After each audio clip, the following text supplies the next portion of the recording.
Hola, hoy vamos a hablar del tema 3, circuitos eléctricos. En realidad no lo vamos a ver, digamos, completo, sino que vamos a ver la parte más de conceptos y vamos a dejar más los problemas para cuando lo podamos ver en clase. Bien, pues eso lo dicho, circuitos eléctricos. Los objetivos serán saber qué es un circuito, conocer las posibles agrupaciones de circuitos, ya veréis, solucionar los circuitos eléctricos por aplicación de la ley de Ohm, que la hemos estado viendo estos días. Como dice aquí, resolver circuitos por la aplicación de las leyes de Kirchhoff, que también pues, os comentaré. Comprender los efectos de las caídas de tensión, que es algo que hemos estado viendo en las prácticas y en clase. Y entender el comportamiento de la electricidad, el efecto Joule en concreto. El efecto Joule es el calor que se produce al pasar la electricidad. Bueno, pues vamos adelante. Aquí el mapa conceptual y el glosario. Pues lo primero, caída de tensión. Insisto que ya lo hemos estado viendo en clase, es un concepto que tenéis que, digamos, que estar familiarizados con él y que hay que entenderlo. Y lo comentábamos, lo definíamos como esa fuerza que se pierde cuando la corriente va atravesando resistencias. ¿Vale? Es una manera de expresarlo coloquial, pero nos vale. Representa, fijaos como lo dice aquí, el gasto de fuerza que implica el paso de la corriente por la resistencia. Pues eso, lo que hemos perdido de voltaje por tener que atravesar resistencias. Circuito eléctrico, pues es eso, la interconexión de dos o más componentes eléctricos, y dice que uno de los cuales al menos ha de ser una fuente de tensión. Claro, si no hay una fuente de tensión, si no tenemos la fuente de alimentación o la batería o el generador, pues eso no es un circuito eléctrico. Comenta también que tiene que ser un trayecto cerrado, y eso son cosas que ya tenemos claras. Y el efecto Joule es ese fenómeno físico por el cual se calientan las resistencias al paso de la electricidad. ¿Vale? Bien. 3.1. Introducción a los circuitos eléctricos. Vamos a ver. Un circuito eléctrico. Tenemos aquí el generador. Recordad vosotros las fuentes de alimentación que utilizamos. Y estamos poniendo el camino de ida, que es ese cable que solemos sacar del terminal amarillo de nuestras fuentes de alimentación, y el camino de vuelta, que es el que llevamos al cable negro. ¿Vale? Eso está dominado.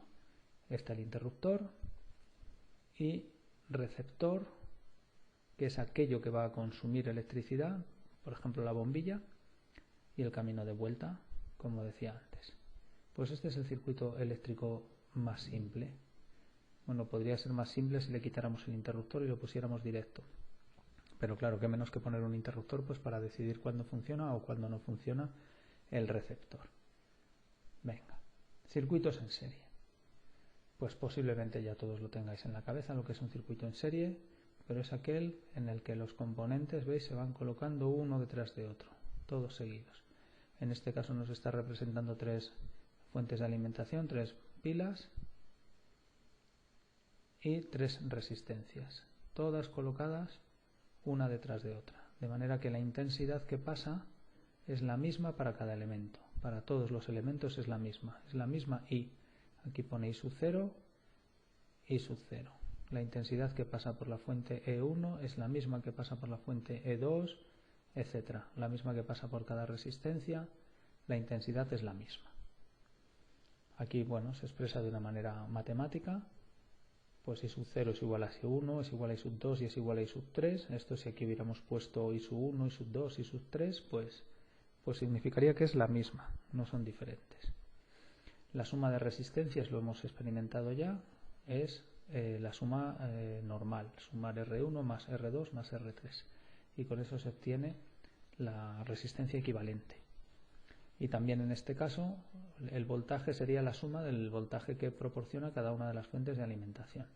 Están todas en el mismo sentido, ¿veis? El positivo está en el sentido de la flecha de la intensidad, ¿veis? No hay ninguna que esté al revés.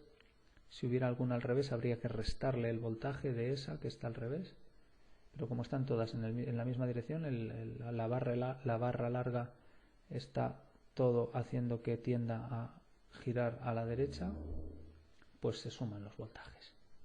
Circuito en serie. Esto es lo que os digo, que lo que son problemas y demás, pues lo veremos en clase o haremos una videoconferencia pues para hacerlo de una manera más, no sé si más amena, más directa y no así mediante un vídeo. Ahora vamos a pensar más en los conceptos, que no quiere decir que no miréis esto, desde luego que lo podéis mirar, es fácil intentar hacerlo, que no tiene gran dificultad, sobre todo en serie es sencillísimo. De hecho, os pido que lo hagáis, que veáis si sois capaces de entender esta actividad, que encima es una actividad resuelta. Vamos a los circuitos en paralelo y a la imagen, que nos ayuda más. Circuito en paralelo.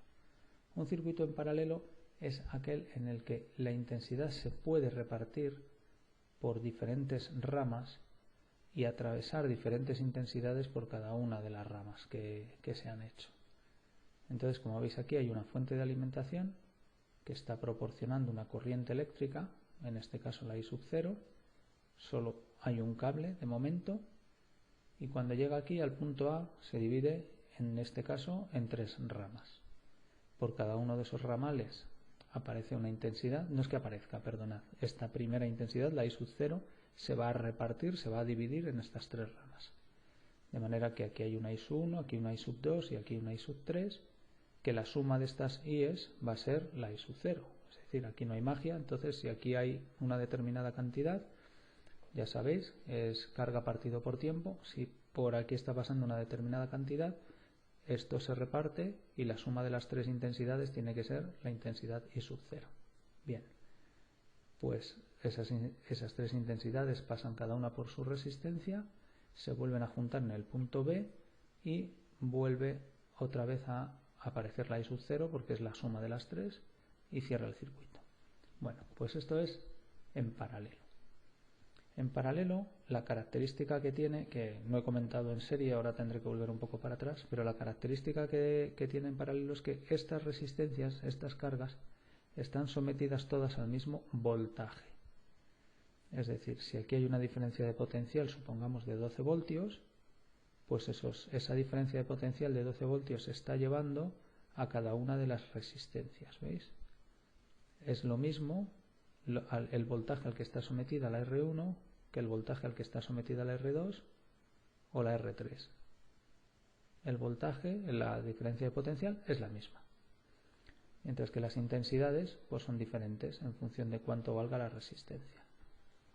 Bien, he dicho que tenía que volver atrás porque en un circuito en serie, bueno, lo podemos ver aquí mismo, los 12 voltios que está proporcionando esta fuente de alimentación o esta batería, esos 12 voltios se están empleando en atravesar cada una de estas 3 resistencias.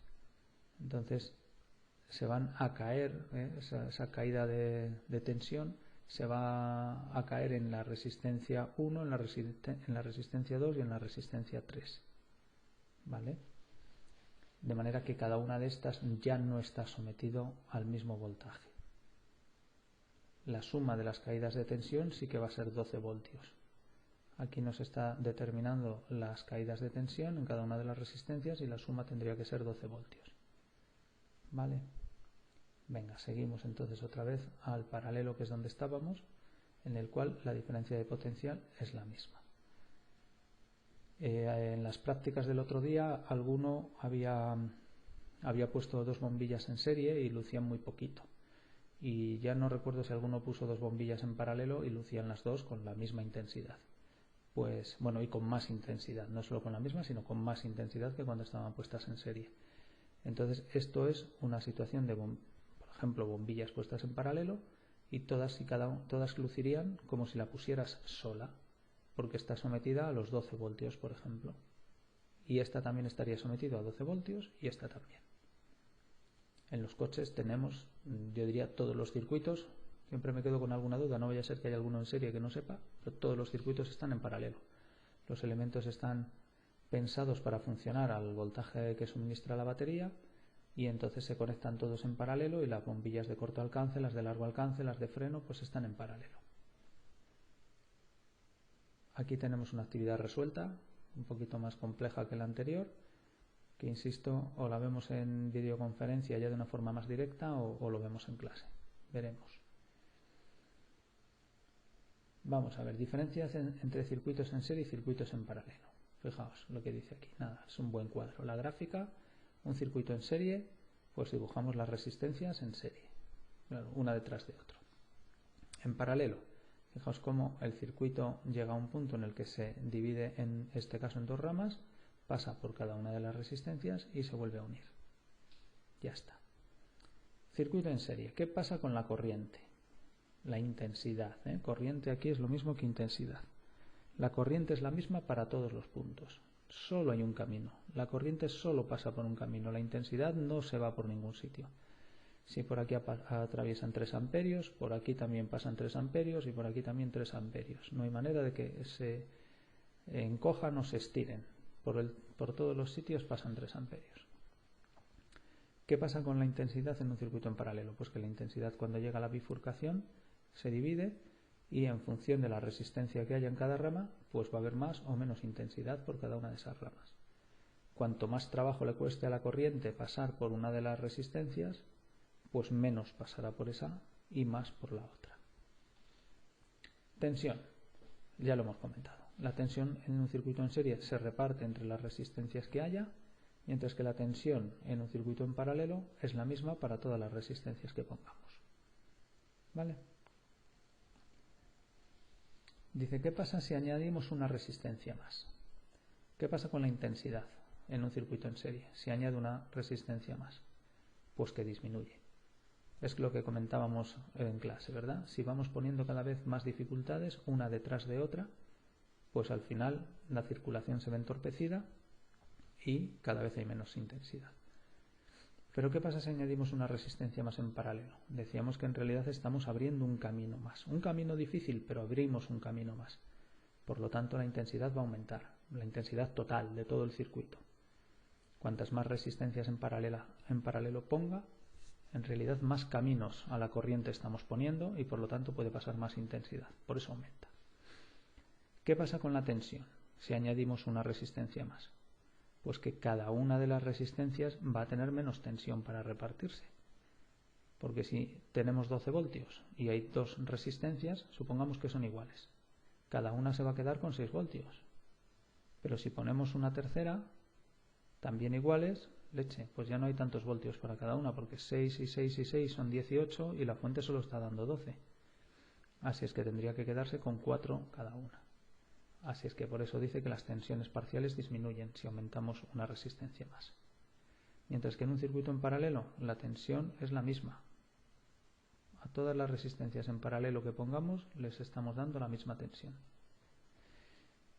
Por último, ¿qué pasa con la resistencia total si añadimos una resistencia más? Pues si es un circuito en serie, la resistencia equivalente es la suma de las resistencias, así es que si ponemos una resistencia más, pues más resistencia total. Pero en paralelo, ya hemos dicho que en realidad es abrir un camino más, un camino difícil, pero un camino más al fin y al cabo, así es que la resistencia total va a disminuir.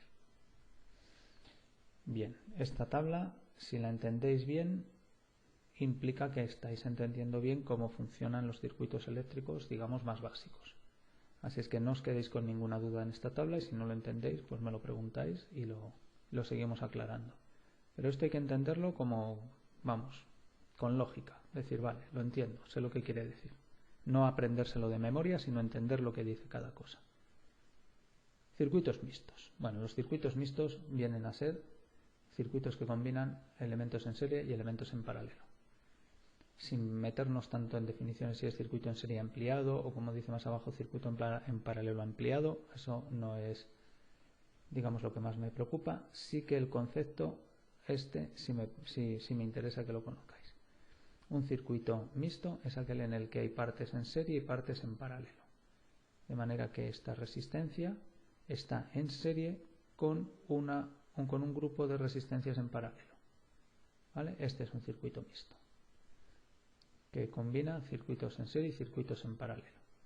Nos ponen un ejemplo en el que pues dice que está la batería del coche, que el negativo está conectado a masa, como veis, y que el positivo pasa por un fusible y después a las bombillas de freno traseras. Bueno, la verdad es que no me gusta entender el fusible como, claro, como una resistencia, así es que conceptualmente, o no sé si conceptualmente o simbólicamente lo podemos ver así, pero un circuito mixto de verdad es este de aquí. Un circuito en el cual hay varias resistencias, unas conectadas en serie y otras conectadas en paralelo. ¿Vale? Con eso os tenéis que quedar.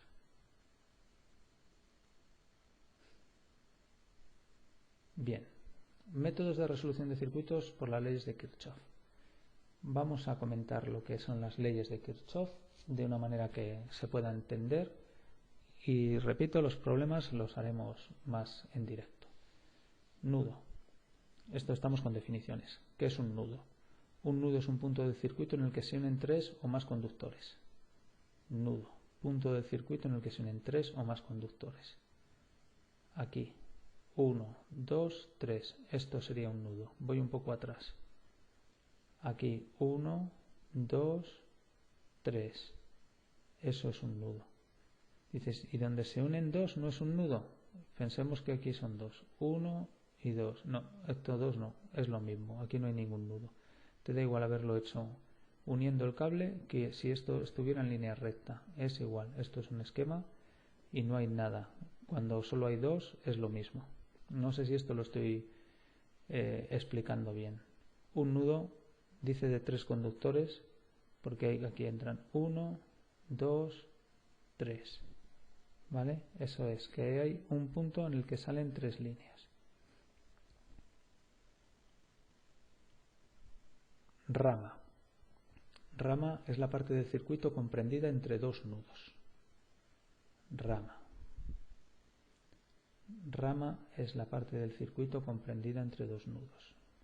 Nudo C, nudo D, esto es una rama. Malla. Es un circuito que puede recorrerse sin pasar dos veces por el mismo punto. Una red se puede descomponer en dos o más mallas. La malla es la parte del circuito que podemos cerrar. Aunque el cerrar no quiere decir que la corriente esté circulando en el sentido que yo lo hago, ¿eh? Lo que quiero decir es que puedo hacer una línea cerrada. Esto es una malla, ¿vale? Igual que esto otro es una malla. Esos son los conceptos, ¿de acuerdo? Nudo, red y malla. Nudo, la unión de tres o más cables. Rama, una parte por la que circula la corriente, como es esto. Y malla, un subcircuito cerrado, un circuito cerrado aquí. O este otro de aquí, ¿vale? Que lo puedes recorrer sin pasar dos veces por el mismo sitio. Vale, pues a ver qué dice Kirchhoff. Primera ley. Ley de los nudos. La ley de los nudos dice que la suma de las intensidades que entran a un nudo es igual a la suma de las intensidades que salen de ese nudo. Así con fórmulas puede parecer muy complicado, pero el concepto es sencillísimo. Si aquí, este nudo tendría 5 ramas, como veis. Si entran dos intensidades y salen 3, la suma de las dos que entran tiene que ser igual a la suma de las 3 que salen. Os lo tenéis que imaginar como que lo que entra es igual a lo que sale. No es un agujero negro, no desaparece ni aparece nada ahí. Entonces volvemos un par de pasos para atrás. La intensidad que venga por aquí tiene que ser igual a la suma de las intensidades que salen de ese nudo. Tiene que tener el mismo valor. Igual que la suma de las intensidades que llegan a este punto D es igual a la suma de la intensidad, es igual a la intensidad que sale de D. Así es que esta es la primera ley o ley de los nudos. Y luego la ley de las mallas dice que la suma de las fuerzas electromotrices que hay en una malla es igual a la caída de tensión en esa malla. A ver si tengo por aquí una imagen que sea... Sí. Supongamos no. Estamos pensando en esta malla de aquí. ¿Vale? Es un circuito, bueno, que tiene aquí una serie de nudos que no estamos considerando, no sabemos a dónde van. Nos centramos solo en esta malla de aquí. Bueno, pues la segunda ley de Kirchhoff lo que dice es que la suma de las fuerzas electromotrices es igual a la suma de las caídas de tensión en la malla. ¿Qué son las fuerzas electromotrices aquí? Pues las fuerzas, los voltajes que proporcionan las fuentes de alimentación. Es decir, la suma de los voltajes que tú inyectes va a ser igual a la suma de las caídas de tensión que se produzcan en la malla. O dicho de otra manera, lo que tú metes en voltaje lo vas a emplear en caídas de tensión en las resistencias que haya en la malla. Es como que todo el voltaje que tú aplicas a una malla se va a emplear en hacer circular corriente y esa corriente va a provocar caídas de tensión en las resistencias. Y todo esto va a encajar y va a coincidir. Es decir, suma de fuerzas electromotrices, esta más esta, tiene que ser igual a la caída de tensión de cada una de las resistencias. Vale, por si profundizáis un poquito y veis que aquí hay un signo negativo y aquí un signo positivo, dices, pero si me has dicho que la suma de las fuerzas electromotrices, sí, la suma. Pero lo primero que haremos cuando hagamos algún ejercicio de estos es establecer un sentido en el que creemos que circula la corriente. En este caso, como veis, lo ponen a derechas, como en el sentido de las agujas del reloj, quiero decir. Y entonces lo que tenemos que decir es si el voltaje va a favor de la intensidad, como la hemos puesto, le ponemos signo positivo, y si el voltaje va en contra, lo pondremos negativo. ¿Qué es eso de que vaya a favor o en contra?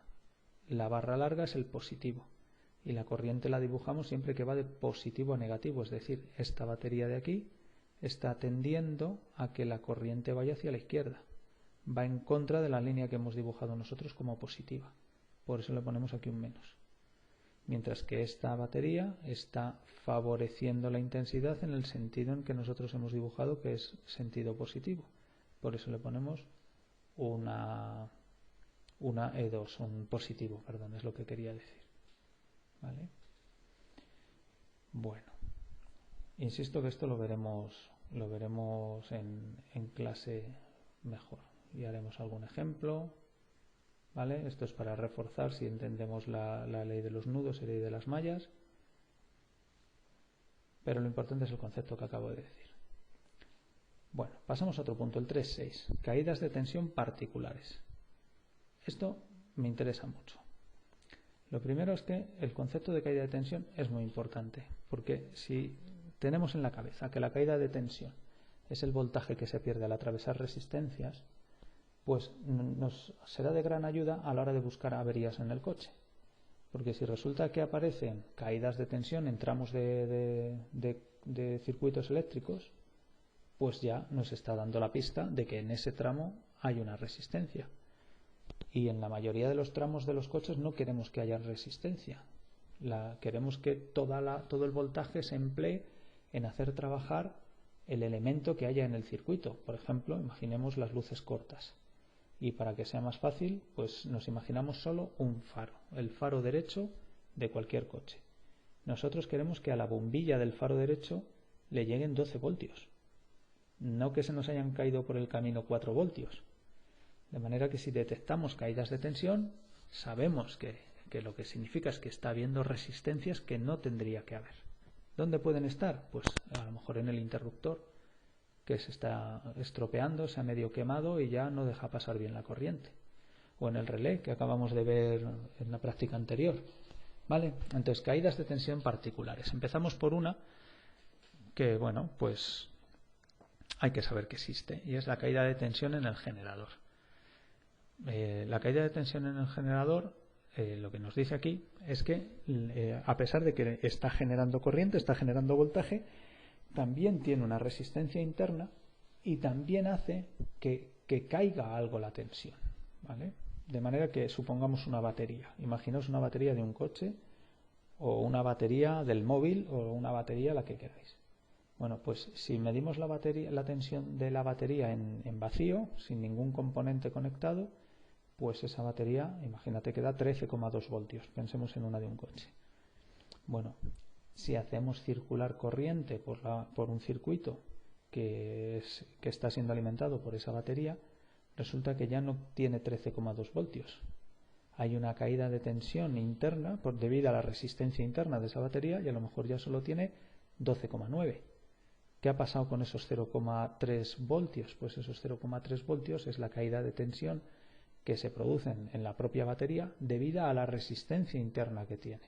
O sea que sí que las baterías generan voltaje y fuerzan a circular a la corriente por el circuito, pero también circula la corriente por dentro de ellas, tienen una pequeña resistencia y genera una caída de tensión.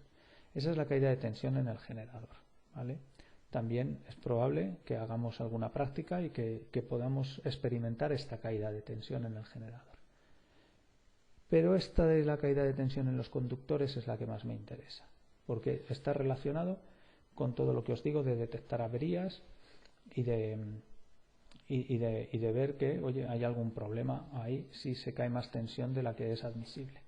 Entonces, los cables de cobre nosotros los dibujamos siempre como si no tuvieran resistencia. Cuando dibujamos un circuito decimos que donde no esté la resistencia, pues no hay resistencia. A ver, vamos a decir las cosas bien. Aquí, imaginemos este circuito. Todo este tramo que estoy aquí dibujando, o que está aquí dibujado, decimos y suponemos que su resistencia es 0. Y hasta que no llega aquí, no hay una resistencia. De manera que si este tramo en la realidad del coche tiene, pensemos, 2 metros, estamos suponiendo que en esos 2 metros no hay nada de resistencia. Eso no es real. Los cables tienen una cierta resistencia y cuando pasa la corriente por ellos provoca una caída de tensión. Esa resistencia provoca una caída de tensión. Y se nos está perdiendo algo del voltaje en empujar a los electrones a través de todo el cable. Bueno, pues hay, digamos, unas caídas de tensión admisibles y hay otras que son inadmisibles. Inadmisibles es porque son muy grandes. Entonces el cobre, aunque tenga poca resistencia, algo de resistencia tiene. Y ese algo de resistencia hace que caiga un poco la tensión. Bien, como estáis viendo en las prácticas que hacemos, pues nosotros tenemos que llevar la corriente hasta la bombillita, por ejemplo, que ponemos en la placa board, la tenemos que estar llevando pues a través de cables. Esos cables, digamos que podemos permitirnos que haya una caída de tensión, pensando en los coches, de aproximadamente 0,5 voltios. Vale, pues que se pierda en el camino de llevar la corriente hasta la bombilla, pensemos otra vez en el cable en la bombilla de corto alcance, pues que haya 0,5 voltios de caída de tensión. Venga, vale.